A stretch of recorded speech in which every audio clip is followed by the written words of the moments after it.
Hello foodies, welcome back to Indian traditional foods. ఇవాల్టి మంచి road side లో దొరికే చల్ల పునుగుల్ని చాలా సింపుల్ గా ఇంట్లోనే ప్రిపేర్ చేయొచ్చు. కానీ కొన్ని టిప్స్ మాత్రం పాటించాల్సి ఉంటుంది. అది కూడా సేమ్ యాజ్ టీస్ మనం ఎలా ఉంటుందో బయట తింటే అలాగే స్ట్రీట్ స్టైల్లో చల్ల పునుగులు అనేవి అలానే ఉంటాయి. అలాగే చూస్తున్నారు కదా వీడియోలో, ఈ విధంగా ఎలా ఉందో అలానే చాలా సులువుగా స్పాంజీగా అనేది చేసుకోవచ్చు. వీడియోలోకి వెళ్లే ముందు మన ఛానల్ ని కొత్తగా చూస్తున్న వారైతే సబ్స్క్రైబ్ చేసుకోండి. అలాగే పక్కనే ఉన్న బెల్ ఐకాన్ని మాత్రం నొక్కడం అనేది అస్సలు మర్చిపోకండి. నేను చేసే ప్రతి ఒక్క వీడియో అనేది మిస్ కాకుండా అయితే చూసేస్తారు. Let's start. వీడియోలోకి వెళ్ళి చూసేద్దాం. ముందుగా ఒక కప్పు మైదా పిండిని అయితే తీసుకోండి. ఇప్పుడు మనం తీసుకున్న అదే కప్పుతో అరకప్పు వరకు బియ్య పిండిని అయితే యాడ్ చేసుకోండి. అందులోనే రుచికి సరిపడా ఉప్పునైతే యాడ్ చేయండి. చిటికెడు వంట సోడానైతే యాడ్ చేయండి. ఇప్పుడు ఆ పిండి అంతా కలిసాక అందులోనే ఒక కప్పు వరకు పెరుగునైతే యాడ్ చేయండి. పెరుగంతా పిండిలో కలిసే వరకు ఇలా కలుపుకున్న తర్వాత పిండికి పెరుగు సరిపోకపోతే మళ్ళీ ఇంకో కప్పు పెరుగునైతే యాడ్ చేసుకోండి.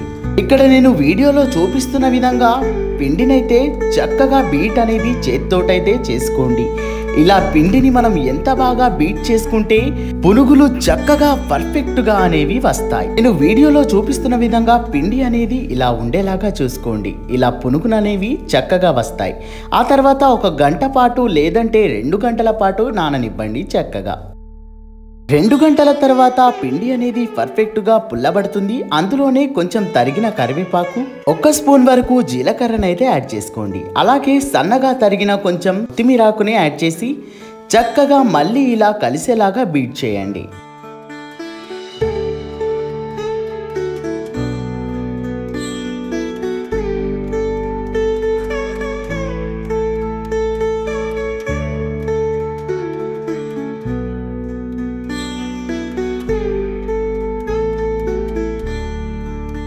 ఇప్పుడు కడాయిలో డీప్ ఫ్రైకి సరిపడా అయితే ఆయిల్ అనేది యాడ్ చేసుకుంటున్నాను.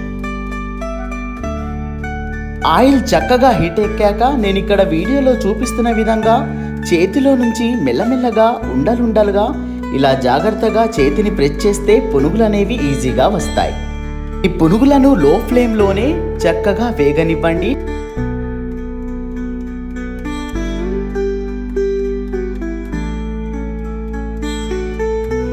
పునుగులైతే చక్కగా ఫ్రై అయ్యాయని ఎలా తెలుస్తుందంటే గోల్డ్ కలర్ రంగులో వచ్చాక పక్కకైతే తీసుకుందాం. ఇలానే నేను చూపిస్తున్న విధంగా చక్కగా అన్ని పునుగులనైతే ప్రిపేర్ చేసుకోండి.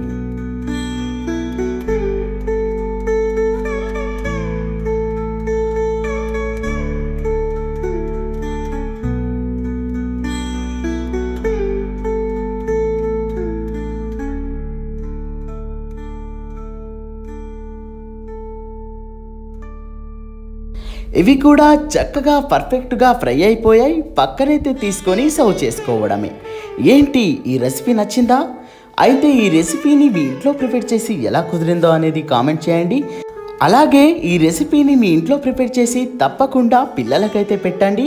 అలాగే బయట ఫుడ్కి అలవాటు కాకుండా ఇంట్లోనే ఇలా ప్రిపేర్ చేస్తే పిల్లలు కూడా సంతోషంగా తింటారు, ఫుల్ హెల్తీగా కూడా ఉంటారు. ఈ చల్ల పునుగుల కాంబినేషన్ చట్నీస్ అంటే ఏంటి అంటే నేను చెప్తాను. పల్లి చట్నీ కానీ టమాటో చట్నీలో అయితే పునుగులు అనేవి అదిరిపోతాయి. మరిన్ని రెసిపీస్ కోసం మన ఇండియన్ ట్రెడిషనల్ ఫుడ్స్ వారి ఛానల్ని సబ్స్క్రైబ్ చేసుకోండి. అలాగే పక్కనే ఉన్న బెల్ ఐకాన్ని మాత్రం నొక్కడం అనేది మర్చిపోకండి. Thank you for watching video.